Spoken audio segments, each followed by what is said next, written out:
परमेश्वर के वचन में हमें इस बात को जानने के लिए मिलता है कि मनुष्य एक दिन इस डेरे को छोड़ करके, मनुष्य डेरे को छोड़ करके परमेश्वर के पास लौट जाएगा। संबोधित की किताब उसका 12 अध्याय के 7वें पद में लिखा हुआ है कि परमेश्वर के पास मनुष्य की आत्मा वापस लौट के जाएगी। परमेश्वर ने दिया था और परमेश्वर इसको वापस बुला लेगा। इस बात को हम सब जानते हैं। जो परमेश्वर को जानते हैं वो भी इस बात को जानते हैं कि एक दिन मनुष्य इस संसार को छोड़ देगा और परमेश्वर में आत्मा लोलीन हो जाएगी या लीन हो जाएगी। इस प्रकार का विश्वास सब करते हैं। जो परमेश्वर को जानते हैं, यीशु मसीह को जानते हैं, वो भी इस बात पे विश्वास करते हैं। जो नहीं जानते हैं, यीशु मसीह पे विश्वास नहीं करते हैं, परमेश्वर पे विश्वास नहीं करते हैं, वो भी इस बात को कहते हैं कि एक दिन आत्मा परमात्मा में हमारी आत्मा लोलीन हो जाएगी, एक हो जाएगी, समा जाएगी। इस प्रकार का विचार या इस प्रकार का ज्ञान रखते हैं। बहुत अच्छी बात है। हमें इस बात का मालूम होना चाहिए, ये बात सही है, 100% सही है कि एक दिन हमारी जो आत्मा है परमेश्वर के पास चली जाएगी। आखिर हम सबको वहां जाना है। आखिर हमको एक नया घर प्राप्त करना है, एक नया जीवन हमको प्राप्त करना है। साथ ही हमें यह भी मालूम होना चाहिए, जैसे रोमियो की किताब उसका 14 अध्याय उसका 10 पद में लिखा हुआ है। वहां लिखा हुआ है कि हर एक को, हर एक व्यक्ति को, हर एक की आत्मा को परमेश्वर उसके सिंहासन के सामने न्याय के लिए खड़ा कर देगा। हर एक व्यक्ति के किए हुए कामों का परिणाम, हर एक व्यक्ति जो संसार में चाहे वो कैसा भी जीवन जी रहा हो, चाहे वो धर्मी का जीवन जी रहा हो, चाहे वो पवित्रता का जीवन जी रहा हो, चाहे वो संसार के हर एक अभिलाषाओं में जीवन जी रहा हो, चाहे वो पाप में जीवन जी रहा हो, हर व्यक्ति को अपने अपने जीवन का लेखा, अपने अपने जीवन में किए हुए कामों का लेखा एक दिन हम सबको परमेश्वर को देना पड़ेगा। यह निश्चित है कि मनुष्य का जन्म एक बार, मृत्यु एक बार और न्याय के सामने खड़ा होना भी एक बार है। ये 3 बातें, मनुष्य का जन्म एक बार, मृत्यु यानी कि एक संसार को हर एक को छोड़ना पड़ेगा, दूसरी बात, तीसरी बात यह है कि परमेश्वर के सामने सबको खड़ा होना पड़ेगा, न्याय सबको देना पड़ेगा, हिसाब सबको देना पड़ेगा और हमारे कामों का हिसाब, हमारे कामों का जो परिणाम है प्रतिदिन परमेश्वर के पास लिखे जा रहे हैं। हालेलुया। लेकिन हमें इस बात की खुशी है कि आज हम क्या कर रहे हैं हमें मालूम है, हम कैसा जीवन जी रहे हैं, हमारे जीवन के बारे में, हमारे शरीर के बारे में, हमारे प्राण के बारे में, हमारी आत्मा के बारे में और विश्वास में हमारे किए गए कामों के बारे में हमें पता है। इसलिए हम हियाव के साथ कहते हैं कि हम परमेश्वर की संतान हैं। हालेलुया। हमारा विश्वास हमें कहता है परमेश्वर के द्वारा मिला हुआ ज्ञान, परमेश्वर के द्वारा मिली हुई सत्य की बातें, परमेश्वर के द्वारा हमें सतर्क किया गया, परमेश्वर के द्वारा हमें सावधान किया गया, परमेश्वर के द्वारा उसके पुत्र के यीशु मसीह के बलिदान के द्वारा, उसके लहू के द्वारा हम धोए गए, हमारे पाप क्षमा किए गए, हमारे अपराध क्षमा किए गए और हमने हमारे गुनाहों से हमने माफ़ी मांग ली और उसने हमें माफ़ कर दिया। पवित्र कर दिया। इतना ही नहीं, हम यूहन्ना की किताब, सुसमाचार की किताब यूहन्ना, उसका पहला अध्याय, उसका 12 पद में हम पढ़ते तो वहां पर ऐसा लिखा हुआ है कि जितनों ने उसको ग्रहण किया, किसको?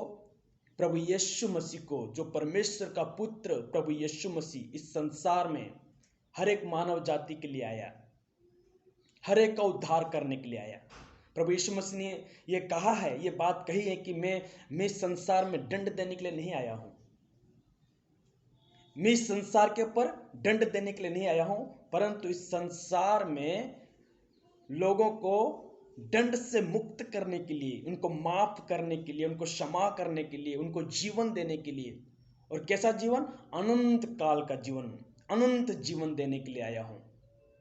इसलिए यूहन्ना उसका पहला अध्याय उसका 12 पद में लिखा हुआ है कि जितनों ने, कोई भी हो सकता है, कोई भी जन हो सकता है, कोई भी भाई, कोई भी बहन, कोई बच्चा, कोई बुजुर्ग, कोई जवान, कोई भी हो सकता है, कि जितनों ने उसको ग्रहण किया।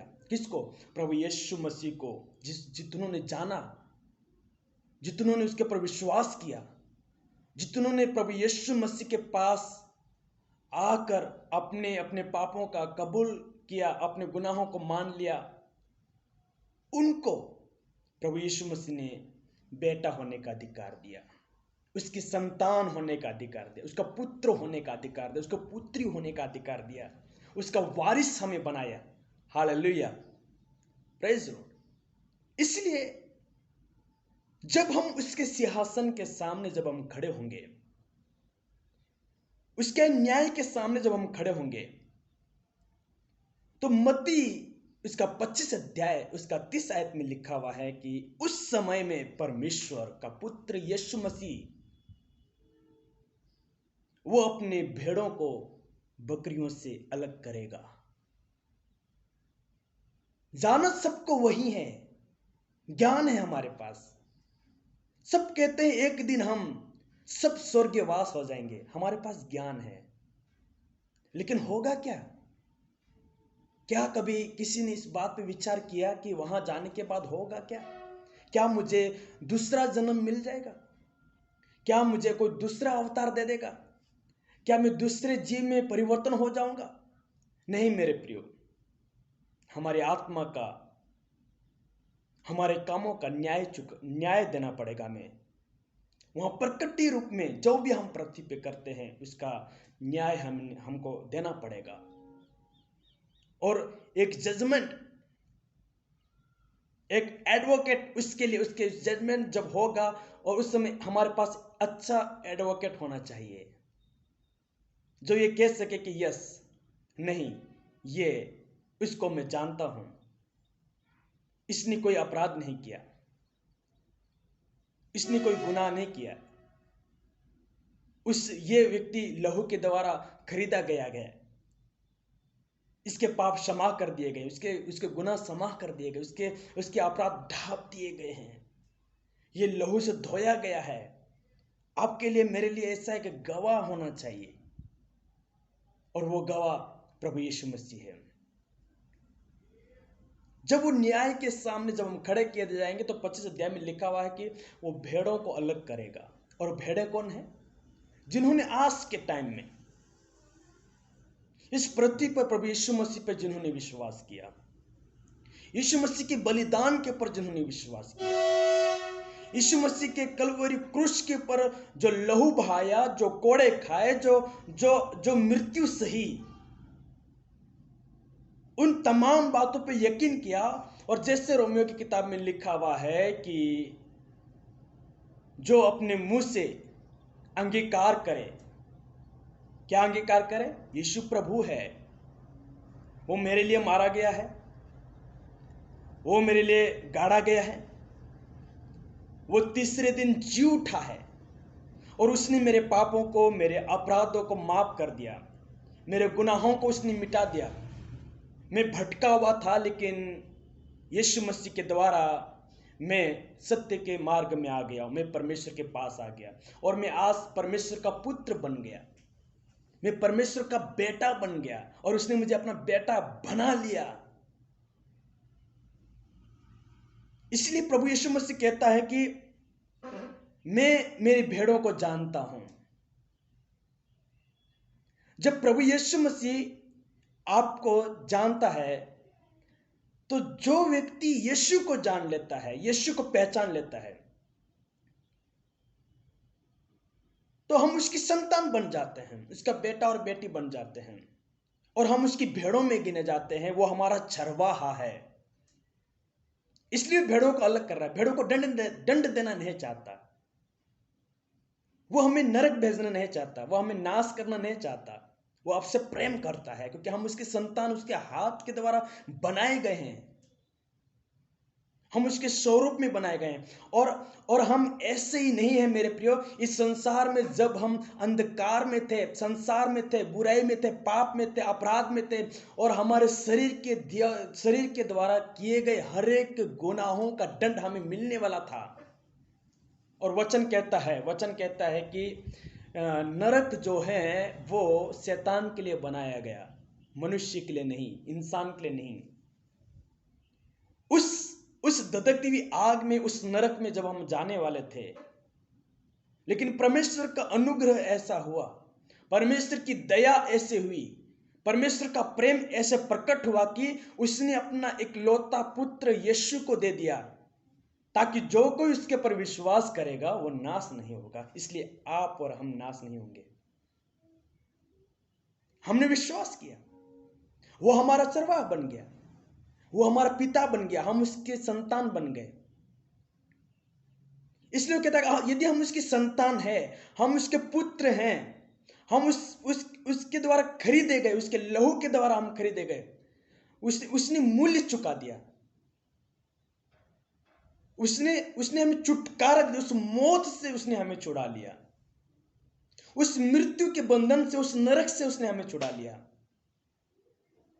तो वचन कहता है मेरी भेड़ें, मतलब जिसने यीशु को पहचान लिया, उसके बलिदान को जिसने जान लिया, उसके प्रेम को जिस व्यक्ति ने जान लिया, उसके संसार में आने के मकसद को जिसने जान लिया, उस व्यक्ति ने मन फिरा करके यीशु मसीह को अपना उद्धारकर्ता के रूप में स्वीकार किया। और वो अब अपनी मर्जी से संसार में नहीं जीता, अपनी इच्छा के अनुसार दिन नहीं काटता, शरीर की अभिलाषा के अनुसार दिन नहीं काटा, संसार की अभिलाषाओं के अनुसार जीवन नहीं जीता, संसार के भोग विलास में जीवन नहीं जीता। अब वे व्यक्ति प्रतिदिन परमेश्वर की मर्जी के अनुसार चलता है, परमेश्वर की इच्छा के अनुसार चलता है। इसलिए प्रभु यीशु मसीह ने कहा कि मेरी भेड़ें मेरा शब्द सुनती है। इन्हीं की वो व्यक्ति अब अपनी मर्जी से नहीं, लेकिन पहले पिता की सुनता है, पहले परमेश्वर के वचन को पढ़ता है, पहले परमेश्वर की इच्छा को अपने जीवन में पूरी होने देता है। और ये बहुत बड़ी बात है कि हर इंसान, हर व्यक्ति, हर विश्वासी, हर भाई बहन यदि इस बात को जान ले कि नहीं, मेरे अंदर अब मेरी इच्छा नहीं, लेकिन मेरे पिता की इच्छा पूरी हो जाए, मेरे भेजने वाले की इच्छा पूरी हो जाए। प्रभु यीशु मसीह ने यही कहा, प्रार्थना में कहा कि परमेश्वर मेरी इच्छा नहीं परंतु आपकी इच्छा मेरे जीवन में पूरी हो जाए। और यही आज हमारे जीवन में होना चाहिए कि पिता मेरी इच्छा नहीं, लेकिन प्रभु यीशु मसीह आपकी इच्छा मेरे जीवन में पूरी हो जाए। और वो व्यक्ति परमेश्वर की सुनता है। हालेलुया। जब हम उसकी सुनते हैं तब प्रभु यीशु मसीह कहता है, यूहन्ना उसका 14 अध्याय उसका 3 पद में लिखा हुआ है कि जहां मैं रहूं वहां तुम रहोगे। प्रभु यीशु मसीह ने कहा जहां मैं रहूंगा वहां तुम रहोगे। कौन रहेगा?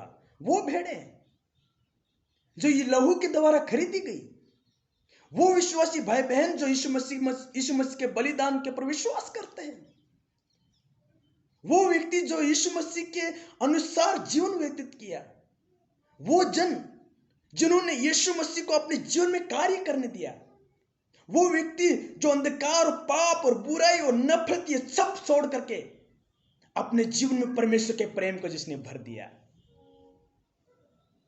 वो व्यक्ति प्रभु कहता है, प्रॉमिस कर रहा है, निश्चित रूप से तुम उद्धार पाओगे और जहां मैं रहूंगा वहां तुम रहोगे। कहां है प्रभु यीशु मसीह? प्रभु यीशु मसीह स्वर्ग के स्थानों में पिता की दाहिनी हाथ में बैठा है, और वह आज आपके हृदयों में है, आपके हृदय में वो रास करने वाला पिता है। आज वो आपके अंदर रहता है। वही पिता कहता है कि मैंने तुम्हारे लिए स्थान तैयार कर रखा, मैंने तुम्हारे लिए स्वर्ग बनाया है, मैंने तुम्हारे लिए नरक नहीं बनाया, मैंने तुम्हारे लिए स्वर्ग बनाया। इसलिए मेरे प्रियो, हम उस आत्मा में जब सिंहासन के सामने जब हम खड़े होंगे तो हमें हियाव होता है। क्यों? हमने जीते जिस पृथ्वी में जीते जी, चाहे 60 साल, 70 साल, 80 साल, चाहे 120 साल, जब तक हम जिंदे रहते हैं, हमने ठान लिया कि मेरे अंदर मेरा उद्धार करता रहता है। वचन कहता है कि जब आज हम इस पृथ्वी के ऊपर यीशु मसीह उद्धार करता है के रूप में हम लोगों के सामने मान लेते हैं, तो हम लोगों के सामने यीशु मसीह को स्वीकार कर लेते हैं, तो हम लोगों के सामने यीशु मसीह ही मेरा प्रभु है करके हम स्वीकार कर लेते हैं, तो वचन कहता है जब मेरे पिता के सामने तुम न्याय के पास आओगे तब मैं भी तुम्हें इनकार नहीं करूंगा, लेकिन मान लूंगा कि यह मेरा बेटा है, यह मेरी संतान है, मैंने उसके लिए लहू बहाया। परमेश्वर आपका सम्मान करेगा, परमेश्वर आपको सम्मानित के साथ अपने स्वर्ग में, अपने स्थानों में रखेगा।